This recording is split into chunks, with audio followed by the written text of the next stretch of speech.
So my name is Patsy Polly, and together with Nalini Pather, we are the directors of the UNSW Scientia Academy. And this lecture series is really a forum for thought leadership, and it has been delivered by our UNSW Scientia Education Fellows. The Academy itself is comprised of around 50 fellows appointed across all our faculties at UNSW.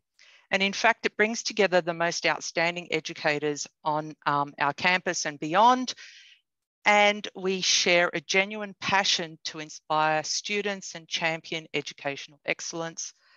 And this happens usually through our vision and expertise, and in fact, through reaching out to our network beyond UNSW. So through these lectures, the Academy raises a lot of important and current issues, and it sparks this high-level conversation about the future of learning and teaching in higher ed. And we've run these public lectures since 2018, throughout the pandemic years actually, and each of these has been recorded and shared on our education website. And in fact, the team will share the links after this session today. So this brings me to my great pleasure in introducing our speakers for today's lecture. And they are our colleagues from the University of Queensland, Associate Professor Christine Slade and Shari Bowker. And they are from the Institute of Teaching and Learning Innovation at UQ. In fact, Christine and Shari are colleagues of mine through our ePortfolio network, both at the international level through AAEEBL and also through ePortfolios Australia. But before I introduce Christine and Shari in terms of their background, I would like to state an acknowledgement of country. So we acknowledge the Bedegal people who are the traditional custodians and first educators of the land on which we have gathered here today. We would also like to pay our respects to the elders, both past and present, and extend that respect to other Aboriginal and Torres Strait Islanders who are present here today. So the imagery you see in the background here on slide is actually on campus at UNSW at our Kensington campus. And you've got the Scientia building there in the background. So let's introduce Christine and Shari. Christine Slade is an Associate Professor in Higher Education in the Institute of Teaching and Learning Innovation at UQ. And for the past 4 years, Christine has actively worked with the Association of Authentic, Experiential and Evidence-Based Learning, AAEEBL, task force on digital ethics and ePortfolios. Additionally, she's a long-standing member of our Australian ePortfolios Forum organising community of practice. And Christine currently holds and leads the research project entitled Map Portfolio Practice in Tertiary Education in Australia and New Zealand. Prior to this, Christine was a co-investigator in a multi-university research project focused on exploring digital ethics for students using data from their ePortfolios. So Christine is an active learning advisor for ePortfolio implementation and a research leader. Shari is a learning designer within the Institute of Teaching and Learning Innovation at the University of Queensland.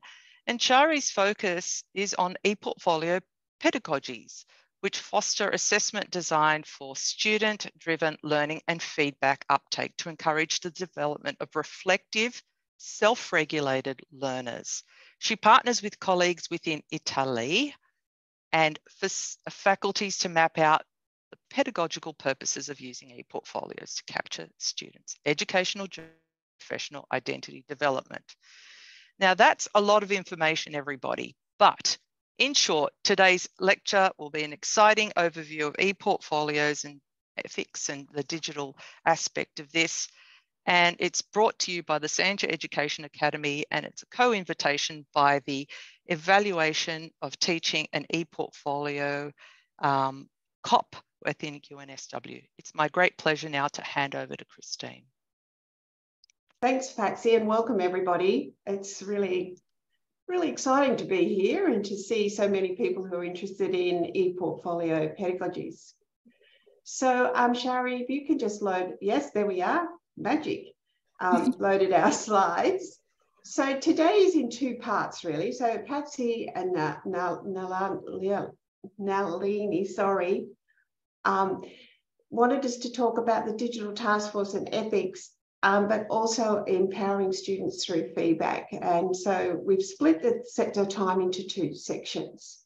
So therefore we'll have questions after I talk about the ethics, and there'll be another part for questions after Shari talks. So we would also like to add our acknowledgement of country as members of the University of Queensland and acknowledge the traditional owners and their custodians on the land in which we meet. We also pay respect to their ancestors and descendants who continue cultural and spiritual connection to country, and we recognise their valuable contribution to our country's society and globally as well. So welcome. So my topic for today really is around digital ethics. And as you know, the good teachers, we have learning outcomes for you. I know it's only an hour, but we have 4, 2 for the ethics and 2 for feedback. So what I would really hope that you could get out of this lecture, or often workshop, because we're engaging, is I'd like you to be able to understand the key ethical issues in working and learning in an online environment. Now, that in itself is a very big topic, but at least get more of a picture of what that really means. And hopefully be confident as a role model, able to support your students in ethical decision making. And Shari's going to talk about roles of feedback and the processes involved. And the idea there is to think of one feedback strategy that you could add to your existing practice, whether that's in ePortfolios or not. Right. So what are the digital literacy expectations on students? And when I speak about students, I'm also thinking of us as staff members as well. So we really are expected to successfully engage online. And of course, we've all had our baptism of fire through COVID, where we suddenly became online experts, so to speak. But there's other elements to it too. We should know about digital citizenship. So when you think of citizenship, you know, that's where the ethics and values come in. So that makes it a bit more than just the old netiquette where you could just go online and be polite. We're actually now expected to be citizens. And along with that, we're supposed to be digitally mature. So that coined term of digital literacy now encompasses a lot of things. And of course, moving on from COVID, we're now all facing generative AI. And that's another way we're supposed to be digitally mature. So that's probably the foundation. It's a big one. But on top of that too, in the next slide, we'll see that students and ourselves, obviously through our code of conduct, we're expected to have academic integrity literacy. So there's 2 sides to that. Academic integrity's values, honesty, trust, fairness, respect, responsibility, and courage are given to us as the foundation of academia. I would suggest the foundations of life as well. But while you're studying or while you're working at a university, this is our commitment. On the other side of the coin, you're supposed to avoid all of that behaviour that could get you in a lot of hot water, especially as a student. And, you know, the list keeps getting longer. We've always had unintentional minor plagiarism or you know, copying from something else that Turnitin or the other data matching software picks. We've had collusion for as long as I can remember. Data fabrication may be, you know, a bit more dramatic at times. File sharing, Chegg, everybody probably knows Chegg and how you can get your maths solutions from there. Contract cheating, buying assignments, identity personation in exams. And then of course the last green box, orange box, generative AI. Now, the 2 orange boxes have some good things about them in the sense that they have some positive things for students as well. They're not just for cheating sites. But anyway, that's academic integrity in about 30 seconds. And then, of course, next we have this whole idea of generative AI. That's another extension of literacy. And this was a very nice paper if you're looking for something Eng et al. To just get a basic understanding. What does this mean? Another literacy. And obviously, first, it's about knowing and understanding what is AI, because generative AI is only one part of it.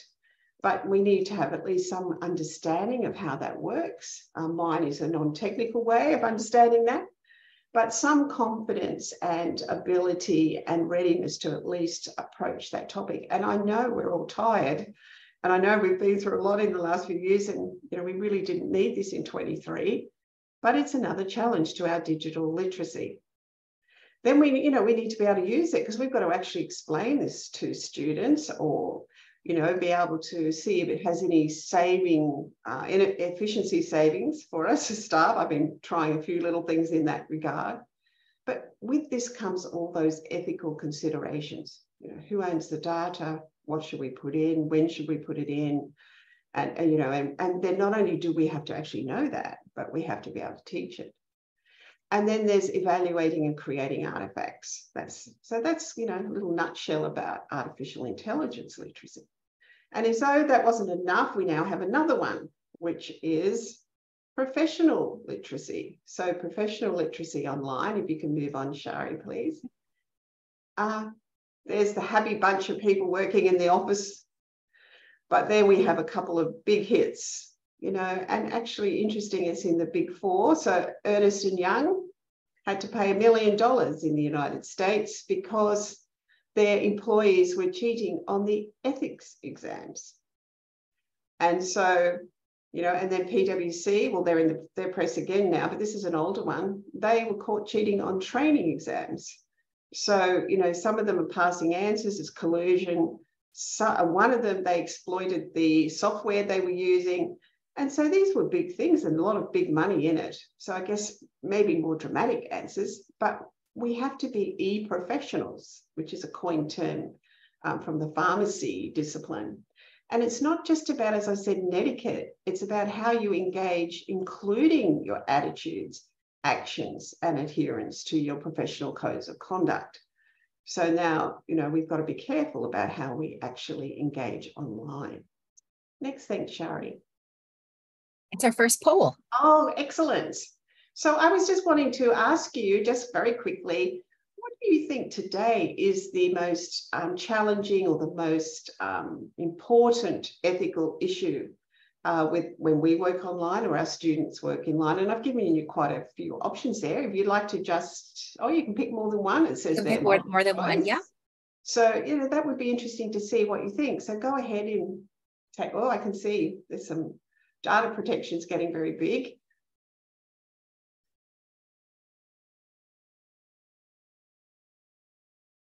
Be a few more seconds. Looks like we're covering all of them.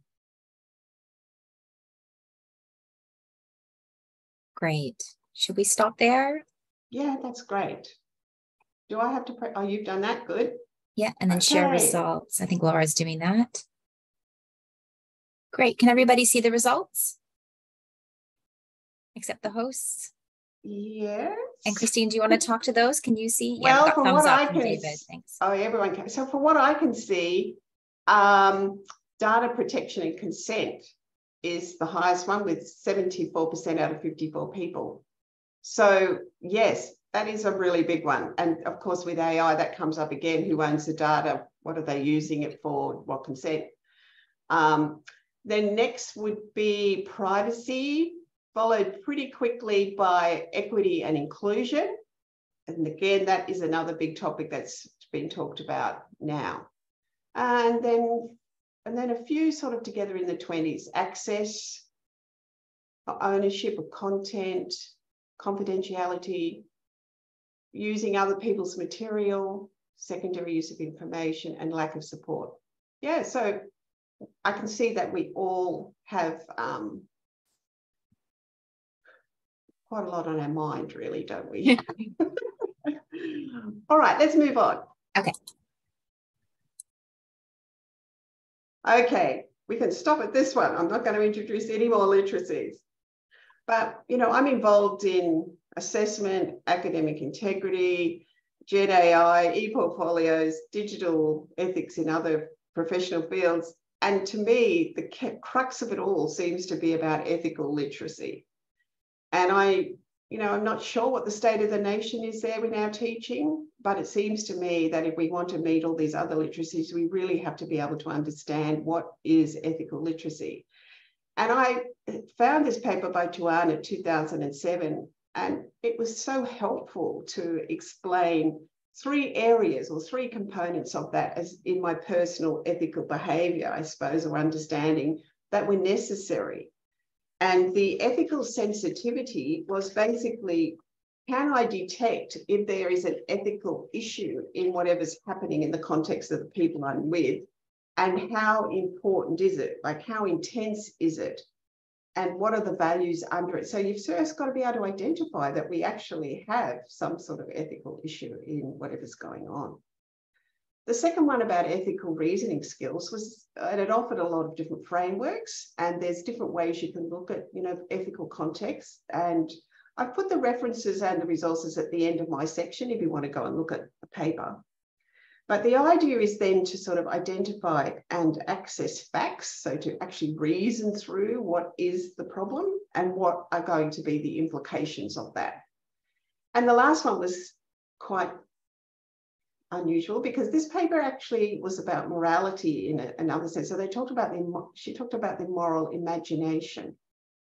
And basically that's owning the consequences of our own behavior, having empathy with other people, to be able to accept that there's complexity and not just one answer, and, you know, imagine what it would be like in another person's situation.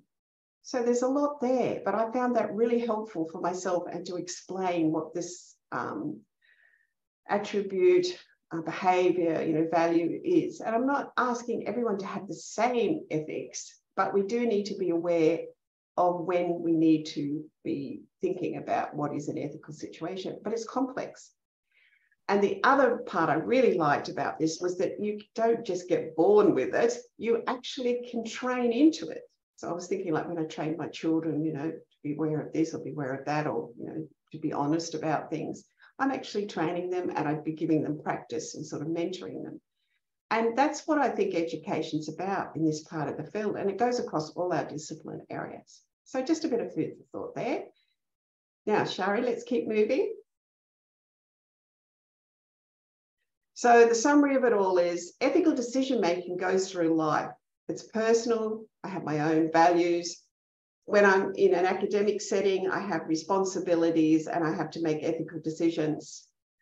And professional life, I can't just excuse that and do something different. And I guess the challenge there is to try and cultivate this across the academic life before the students get to the professional life, so that they can be steady in how they're behaving.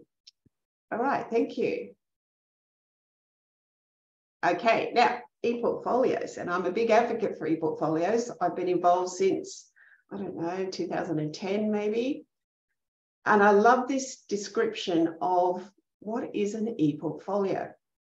Now, it's true, you could just say it's a portfolio like an art portfolio online. So it could just be a repository, it could be a collection of digital artifacts about what I've experienced, what I've achieved, what I'm learning, and we do, yes, we use it for that. But that's about product. So we just want that end product, maybe for an assessment or maybe for a showcase, but it's just a product. But what JISC is telling us is, and that sort of collaborative of research is that there's rich and complex processes behind making that product. Now, what twigs me about this is that generative AI is not good at the process. So we're thinking with assessment, measuring process, all those things that go on, the planning, the synthesizing, the sharing, the discussing, reflection, which is not always easy to do. This gives a structure in a portfolio because it goes on over time. It's formative. You can actually add different parts. You can feed in your own emphasis of what you want in there for the students. And then you can actually see it as well as they're progressing. And they give and receive and respond to feedback in there from different sources. And Shari will talk more about that. They can load their achievements and learning. So when you think about that over a period of time, of which, you know, it could be years, there's a lot in there, and it's very complex what they've been doing. And probably, you know, tacitly, they're learning a lot of things about these processes without really focusing on it. So I guess the important message is that it's a process of learning, and the process is hard to measure. And that's why portfolio pedagogies are important in this day and age, because we want to measure how that process is going. Sure, the product's important, but the process is equally important. Thanks, Shari. Now, onto the resource that Patsy asked me to talk about. So this is 4 years, I guess, not so much in the making, but she's already told you what the AAEEBL acronym stands for, so I'm not going to try it again. But in the middle picture, that's just a snapshot of the opening page of this digital ethics principle document. And I'll give you the link in a couple of slides' time. And I've been involved for 4 years. So the first couple of years, we developed 10 principles. Then we added 3 more to sort of be more relevant. And we spent a lot of time running workshops on all the different types of the principles to help people understand how to put that into practice and identifying needs they have with their students. And that picture, though small, you might see me in there somewhere. That's the task force, which has just ended. So they end in June, July. We're just ending that task force. And there is another one for next, from this July through to mid-next year. So I think that's year 5, where we're going to be doing some more work on developing principles, and we have some research projects going on. So if you've got your phone, you can actually, I've tried it this morning, so I hope it works. You can scan to get the copy of the principles. So it's all online. Shari, that link underneath the AAEEBL Digital Ethics or Laura, that actually, if you put it in the chat, should take you to the actual document. That's what you get for the link. So when I encourage you to sort of, oh yeah, we'll just take a bit of time here to make sure everyone can get in. So let us know if you're having a problem in the chat, because this is important. It's a resource that you could use at any point along your journey with ePortfolios. And I suggest even in other ethical things you want to teach your students, even if you're not using a portfolio, so anything digital. And that blue rectangles there are just the topics that we put them under. So diversity, equity, inclusion, belonging, and decolonisation is one of the newer ones, but we've had practice. So students should be able to practice, or the creator should be able to practice, awareness, promotion, support. The visibility of labour one is what we're actually doing in the research project, and we'll be launching that at the end of this month for Australia and New Zealand at the Gen AI and ePortfolios webinar that Australian ePortfolio Forum group, or ePortfolios Australia group, is actually running with AAEEBL. You may be interested in that, and I'm sure Patsy could give you that. We could send that out to you, the advertising for that. So all that hidden work that people do that's not identified, we want to know how much of that happens in ePortfolio practice and what's happening around Australia and New Zealand. So is anyone having trouble getting in to actually, we got anyone in the chat having a problem?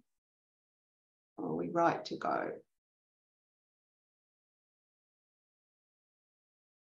No? No. Okay, well, let's go then, because I know I've only got 15 minutes.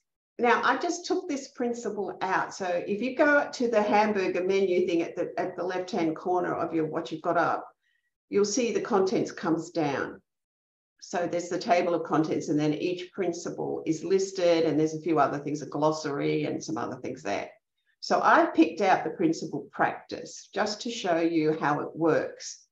So on my screen, where on the slide where there's the black rectangle, that is the key sort of abstract. ePort creators need opportunities to develop and practice the digital literacies necessary to create accessible and effective ePortfolios. So it's very quick to know what the heading actually means. Underneath that, there's a bit more of an abstract. So you see the little man lifting the weights, or the little person. Principle 3, practice, it talks to us about what does that actually mean? So they need practice with digital literacies, instructions on how to create, knowing about UDL principles, universal design principles. There's a little definition up on the other page. So, you know, we're teaching them about practicing what good practice is.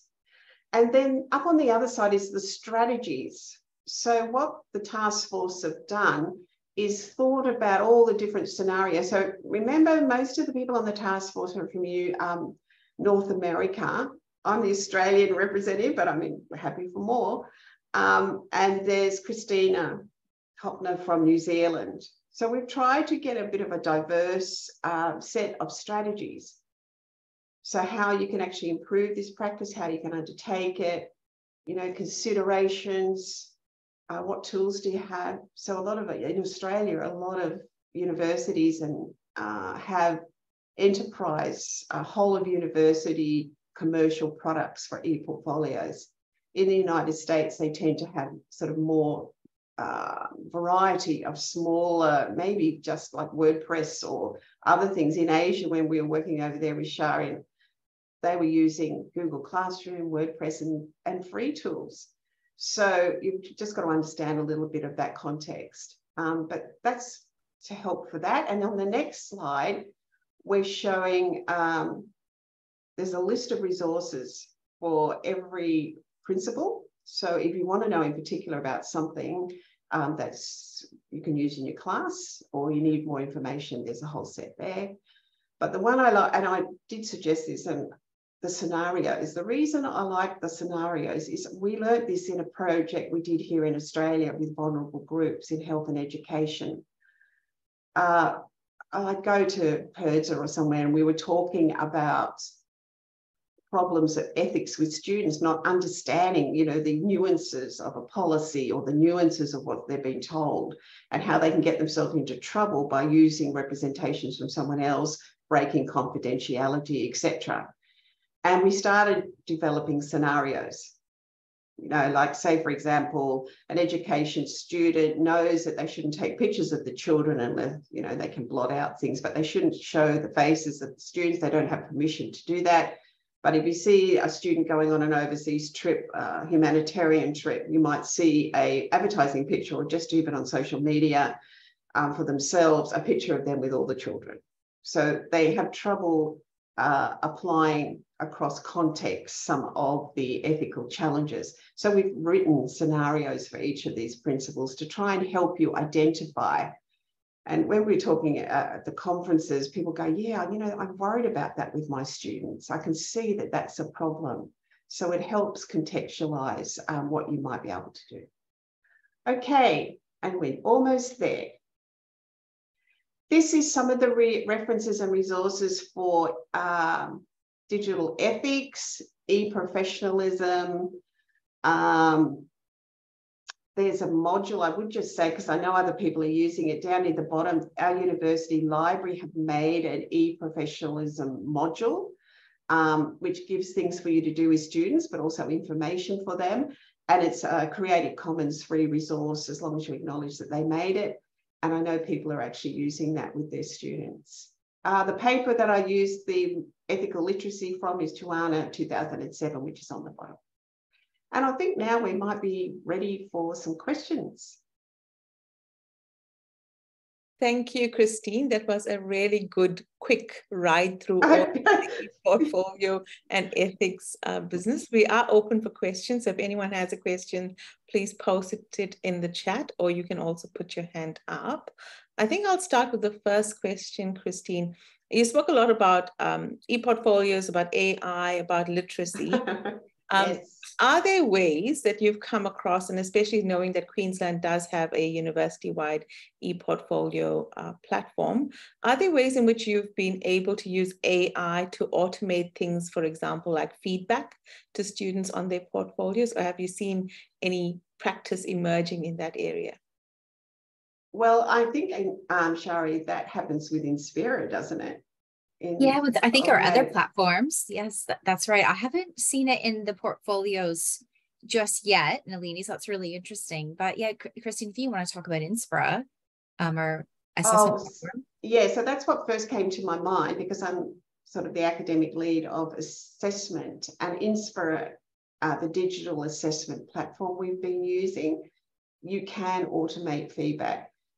If you go back to just the AI space at the moment, really all the sectors are still exploring. No one has got, you know, the answer. There won't be the answer. And so we're all, I guess the point of 2023 is collaborating with each other, sharing practice, getting the research sorted out. I mean, this has been around for a long time, but this particular, how we address assessment and academic integrity. Assessment, we're finding a few things. And if you follow Jason Lodge, for example, who's one of our thinkers around assessment, he just published in LinkedIn some ideas around personalised learning. And he mentioned portfolios, and that's because of the process of learning that goes on in a portfolio. It would be lovely to have automated feedback. I suppose in a way, you know, you could argue that Turnitin has automated feedback because you've got the rubrics in there, but, you know, I know we have quite a bit of success with audio feedback. Students quite like that. But yes, I think, you know, we're just still exploring what we could do for ePortfolios. Just related to that, Christine, James Bedford has a question around, yes, again, the assessment of ePortfolio. So from your experience, what are some principles that you could give us around assessment of ePortfolios? And perhaps what are the things that we need to be watching out for that you have already come across? Well, if you're thinking about digital ethics, I mean, there's lots of things about assessment. So I guess if you're going to use, you know, an enterprise system, for example, will have assessment in it. Most of them have it. And that's the first thing we tend to go through, assessment, reflection. So I guess there's different types of assessment. The thing I like about portfolios is you can scaffold that assessment really well, not only with words, but video or other sorts of ways. And you can prompt students by taking them through a process about what they have to do, what their first ideas about, you know, draft. And you can actually see that. And I've always argued that for academic integrity, for example, if you want to see a student's, well, one, their writing style and the quality of that writing style, and whether it changes because they're doing something else, buying it or whatever, you can actually, you've got that database right there because all of the things are submitted. Shari, you want to say anything else about assessment? I think if, with AI and the assessment in AI in the portfolio space, I think just being really explicit where where students are able to use it, or where you encourage it and where you discourage their use, and where you want to see that process of thinking and assessment. And I see Polly's got her hand up. Patsy has her hand up. Sorry. That's okay. Thank you for that great overview, Christine. Just more of a comment about ePortfolio being a high impact practice, one of the 11 that are listed by the AACNU. But as part of students going through a high impact practice and development of those integrative skills that are long reaching, aren't we as teachers also doing that? Where we're feeding back and providing that so-called, and I think you're going to get into this, feedback literacy as part of the process. So can you just make a comment on that? Maybe that's where we're heading. Well, just to preempt what Shari's going to say, I'm quite excited about feedback, and I agree. In a portfolio, you can sort of, I mean, you can do what you like in a sense, what you think's best for the students' learning. So you don't have to save up all your feedback to the very end. And this is something that we like. You know, we're trying to take on the scholarly discourse around this. It's been going for quite a while now about students being active in feedback and being able to act on that feedback. And so in a portfolio, you can feed in portfolio, and Shari will talk about how they get that from different places, but it can come there and you can structure them, and it's structure them to help use it again. I think that's a nice segue, Shari, for you to start, actually, unless there's no more question. Is that okay? Yeah. Yeah, sure. I might kick on, and I will ask Laura to open the next poll. This is in order for us to get to know you a little bit and your ePortfolio practice. Do you use or plan to use ePortfolios? A couple options there. I currently use ePortfolios in my teaching and assessment. I plan to use ePortfolios in the upcoming semester. I use an ePortfolio to track my own teaching. This is for your own use.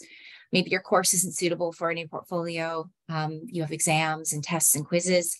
And then depending on what I hear today, that one's a bit cheeky, I may consider ePortfolios. And I can see people voting for that one, which makes me happy. I run a workshop with learning designers at the University of Queensland, and I call it ePortfolios, the Rolls Royce of pedagogies, because I really believe it is the ultimate pedagogy. Patsy's giving me the yeah.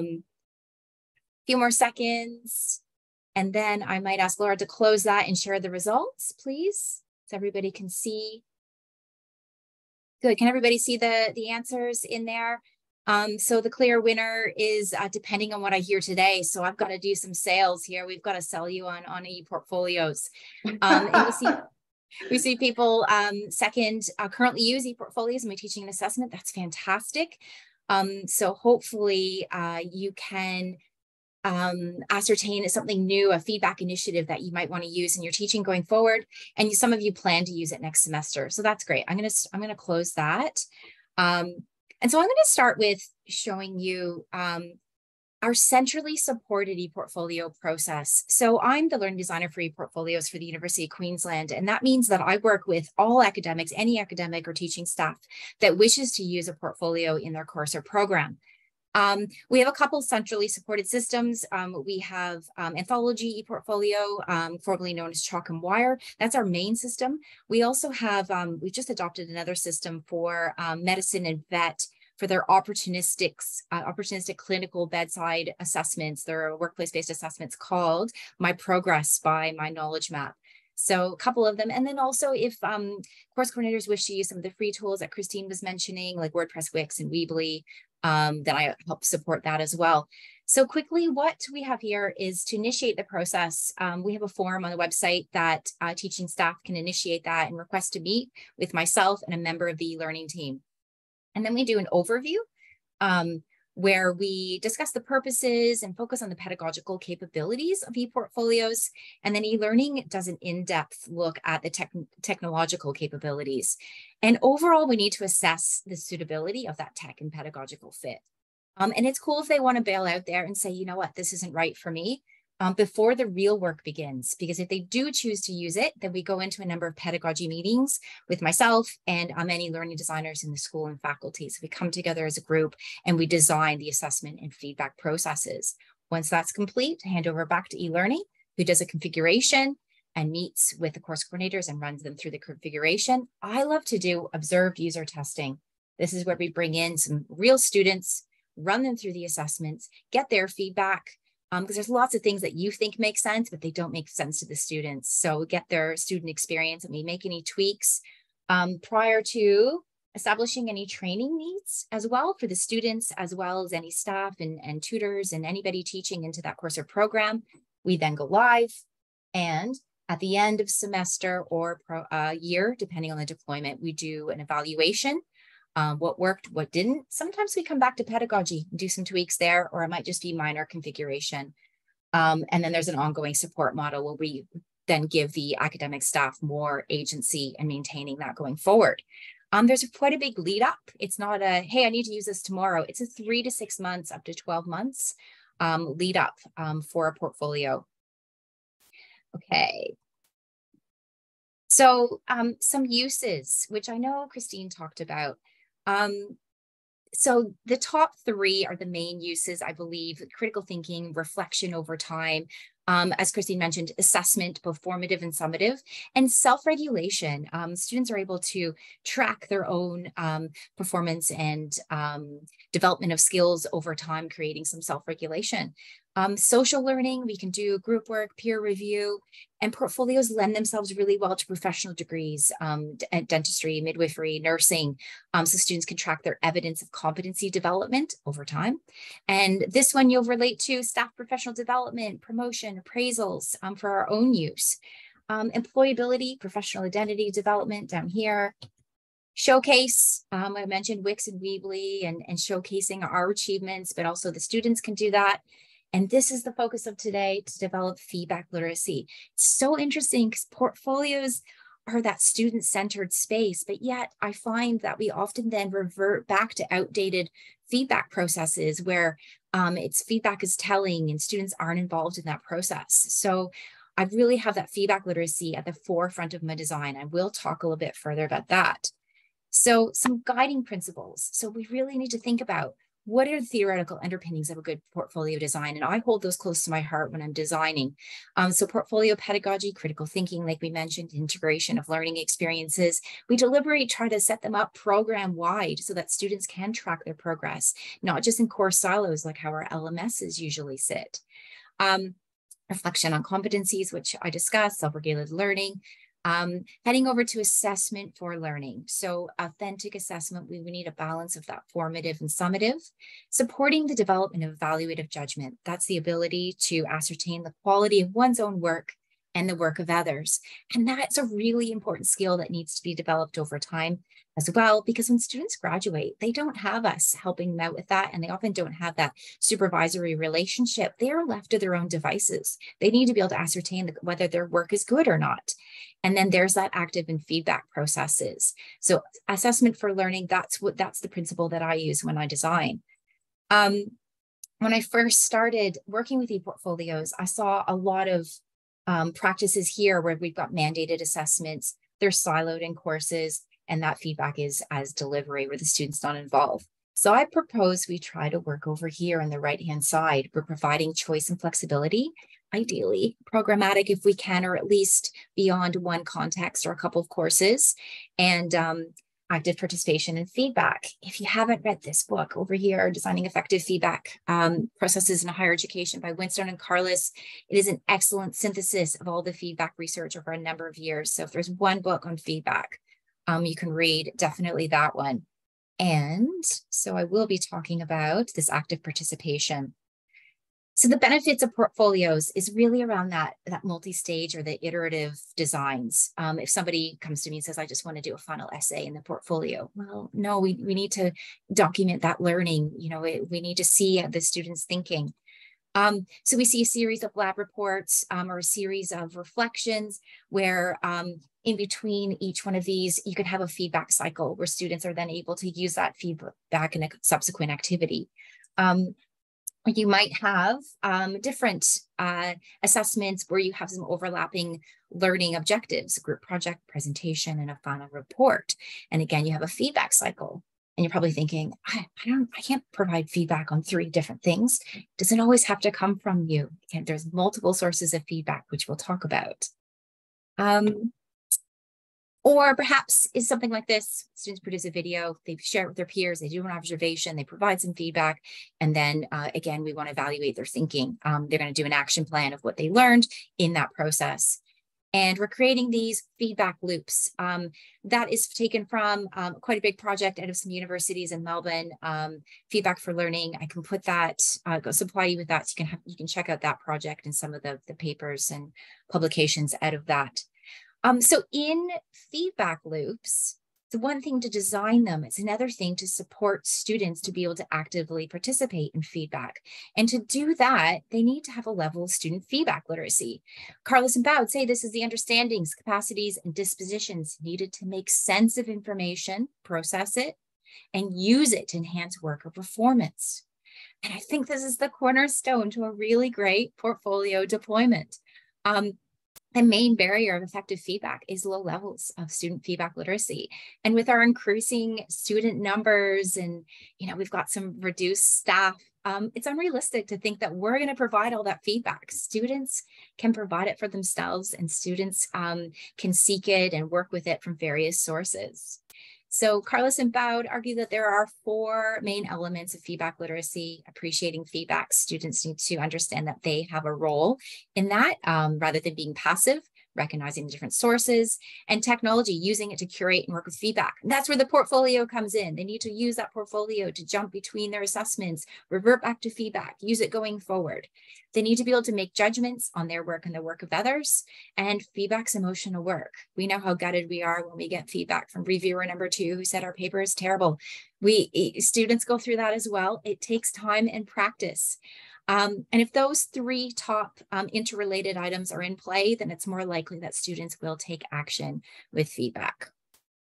Here are some pedagogical practices to support student feedback literacy.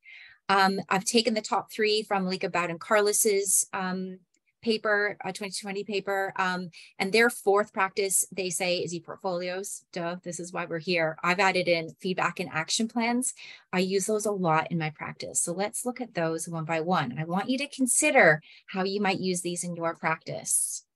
Feedback requests, or feedback cover sheets, is known in the literature. So students can submit this with their assessment tags. It promotes reflection on their work and it activates their role rather than saying, here's my work. You're asking them to incorporate feedback from a previous assignment to this one. If it's a task series, get them to establish the strengths and the areas where they found challenging. That helps inform your teaching as well. If they all said, I've really struggled with this concept, well, then you can scaffold that into your teaching. And then get them to ask for feedback. I would particularly like feedback on, and you have to train them on that. You have to provide some support on that, because guess what they say? I need feedback on everything, and that's not helpful. So you've got to provide a bit of help on that one. So feedback requests. The next one to help support some evaluative judgment is a self-assessment. I know you won't be able to do this on everything, but I use it on in work integrated learning, on performance assessments, rather than students meeting with their supervisor having not read the rubric or established the standards of work. They have applied the rubric to their own performance. I've self-identified my strengths in areas where I think I need more work, and now I'm more open to feedback. If students are not open to self-valuing their own work, then they might not engage in it. So this self-assessment where you can, and that's just an image from within our ePortfolio. Peer review. Peer review can be a bit tricky in larger classrooms. You do have to dedicate some design into that environment to facilitate that. But Nicole Thompson and Breslin's study in 2014 in an engineering design class, this is what they did. So they had students produce a design report. So you can have students produce a draft of something, and then they reviewed work of two of their peers, and then they performed a self-review as well using the criteria. Then they received comments from two of their peers, and then they updated their work. So the key is as well that they have to have an opportunity to update their work. And there you can assess that learning process along the way. Giving feedback is more cognitively engaging than receiving feedback. Again, they have to apply that criteria. And it's important to think about anchoring that learning back to their own work. And that's what these papers have done. David Nichols taken this a little bit further, making internal feedback explicit. So when we're actually providing feedback on somebody else's work, we're generating our own feedback and thinking about our work. So that is an excellent paper to think about how to harness those natural comparison strategies. And then another paper around self-assessment and the internal feedback that we create, or we should create when we're doing a self-assessment, and its interplay with student feedback literacy. So those two papers are excellent if you're thinking about implementing those in your practice. Lastly, feedback action plan. Is it feedback if students don't take action with it? It might not be. So following any assessment where feedback was provided, we can construct an action plan. Either you can provide that separately or in the portfolio. Example prompts, review your feedback. Did any of your scores or feedback surprise you? And this prompts them to review it, makes them say, oh, actually, I need to go back and read it. And then what are three plans of action, if any, you will take to implement the feedback to improve? And this third one I use quite a bit. Again, in work integrated learning, especially for students who may not have English as their first language, industry feedback can be quite different to academic feedback. So is there any feedback that you received that you didn't understand? Which feedback? Often helping them understand and unpack it is helpful, and then they can hopefully implement that. So brings us to our next poll. I know that was really quick, but I'm hoping that one of these items that either you do already use in your teaching and learning, or perhaps maybe you could use it going forward. So identify one feedback initiative you could implement in your teaching and assessment. You've got feedback requests or cover sheet, self-assessments, peer review, feedback action plan. Give you a few more seconds here, because I'm going to run through some examples of this, how we use this in practice, and I only have a few minutes. Okay, Laura, can you end the poll and share the results, please? It's a pretty even split, actually. So feedback action plan wins by a hair, followed by peer review, and then feedback requests and cover sheet and self-assessments. Great, great. I hope I'm hearing more about that. Okay, I'm going to close that, and I'll move on to our first example. So this first example is that you're seeing within Anthology Portfolio. This is the Master of Pharmaceutical Industry Practice. These students are out on placement, lengthy placements, 13 weeks or so in industry, and they have a series of reflective tasks. Here's where you see that choice and flexibility, which they love. They have a few that are compulsory they have to do. They can choose a few from the middle that suits them, and then they have some reflections at the bottom that they do have to complete, completing 8 out of that many. And it's part written, part video, which is really interesting as well, because when they review their previous videos and go back to the beginning, they can actually see their development, which is great. But what I want to show you is this mid-performance evaluation into the final performance evaluation. So this is the mid-performance evaluation. On the page, there's some instructions for students, instructions for supervisor. They have to do a self-evaluation using the same marking criteria that the assessors will assess them on, and they provide a justification or reasoning. So, we've got that higher order thinking, that critical thing happening on the self-evaluation. And then they submit that to their supervisor. Hopefully they have a dialogue about their performance. After that, they complete a feedback action plan. So this is submitted back to the course coordinator, which is a nice way for the course coordinator to get a link and intervene or help them if they need any help. And it uses those questions that we looked at, what will you, 3 plans of action, and how will you implement the feedback? And then lastly, they have their final performance evaluation. They don't do another self-assessment, but I am trying to trace that feedback through a feedback request as well. So based on my previous feedback, I have focused on the following. Again, makes them go back and review that feedback. And what I would like your feedback on is, so putting them in the driver's seat, activating that student role so they're not going to rock up to that meeting and sit passively and receive it. Creating some feedback loops. Okay. Secondly, this one looks a little bit different. This is our other system. This is my progress.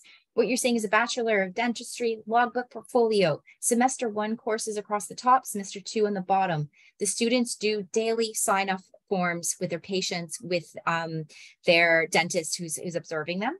But I have some feedback requests in there. So again, trying to activate that role. In their weekly reflection and action plans, here's the action plan. So they reflect on something difficult, but then we ask them to describe something that went well, listing any criteria that didn't go so well and what happened, and then review your feedback for the week and describe a plan of action, how you're going to improve. Again, through clever prompting, we can get them to review feedback and action it. And here's their mid-semester portfolio review. They do a curation of cases, and they have a critical thinking framework in which to unpack that and describe what they learned. Examples of showcases. I don't have any from UQ because I don't have permission to share them. But Ajawi and her colleagues in one of their chapters around assessment as portrayal, they advise that assessment processes should engage the whole person to integrate what students know, how they act, and how they are. And the showcase portfolio is a perfect example of that. Here's one in dietetics using Wix. I got that one online. There's heaps online for free if you wanted to take a look, where students have shared them. And we do use these systems as well. And we do have some showcasing happening at UQ, which is excellent. That's me. Time for questions. Thank you for that, Shari. Those examples are really gold. Sorry, it was so fast. You have to have me back another time.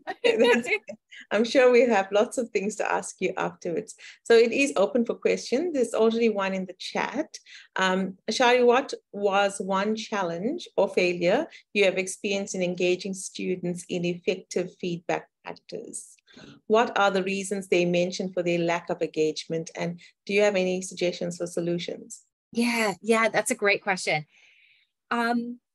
It's one thing to design all these processes and you think you've got the design done and dusted, but it's really that effective scaffolding and explaining the roles and the value and the purposes of feedback. If you don't do that, there's before they go on placement or before their semester starts, before you do those assessments, then they see it, they may see it, especially like a self-assessment, as just another tick box, something that they just have to complete, and they don't fully engage with it. So a fail I had actually with that dentistry is that feedback request didn't properly go through it with students on the purpose of that. And some of them write, I don't need any feedback, everything was perfect, as they'll say. Or in the self-assessment, when we ask the students, what did you learn from that? And, or you read, their justifications, it's very superficial. They just see it as another task to get through. So it's about that, the properly explaining and bringing the students in on that conversation, because we understand what feedback literacy is, but we have to bring them in as well. So yeah, we don't properly engage them, it fails. Fantastic. That's a very good point. There's another question by Adeline Wong, and the question is really about how do you ensure that peers provide good quality feedback? Right. So that's another one that you have to bring them along in that journey. So providing some guidance and guidelines, there's resources you can find on what good feedback looks like. Is it helpful? It's not making it personal. There's a few different guidelines and rules that you should set to make it actionable and helpful and specific. So again, students don't know how to give feedback, so you have to help them and teach them how to do that. But the focus also is on that learning process. Again, we saw in that on that one slide that it's more cognitively engaging, providing that feedback than it is receiving it. So reviewing somebody else's work is really where that learning comes from, not so much on how I'm going to structure how my feedback is said. That's not as important. That's all very good points. I suppose there's one question that I'd like to ask that is a bit more broader, and it is around implementing portfolios, which was obviously a lot of work as you showed us. And then the other part is about managing and providing constant feedback, because it's a bit of a dialogue, right, with the learner and with the person who's facilitating that learning. So what has the experience been around workload, and is there any kind of strategies to develop some efficiencies there? Yeah, it can be a difference in workload if you're moving from something that is an exam that is automatically marked, and now you're moving into a portfolio that requires some active engagement with processes and some time into designing that environment. Christine, I might get you to jump in. It's around that visible labor, isn't it? Well, I'm just thinking about the process of implementation. So there's a timing to that for programs or whoever wants to do it. And I inherited and sort of adapted a bit of a think checklist, is this the right time? Do you have people on board, et cetera, et cetera? Because obviously we've all got problems with workloads. And I think you need to be thinking about that and when is the appropriate time. Like if your institution has a portfolio, there's times for different courses and programs and different needs. Some of them actually have a need that if you do use the portfolio will save them heaps of time. I mean, I'm just thinking about logistics of, hard copy portfolios or logbooks and things like that. So I think, yes, you've got to be mindful of that, like any other implementation, but we usually go for pedagogical outcomes. So,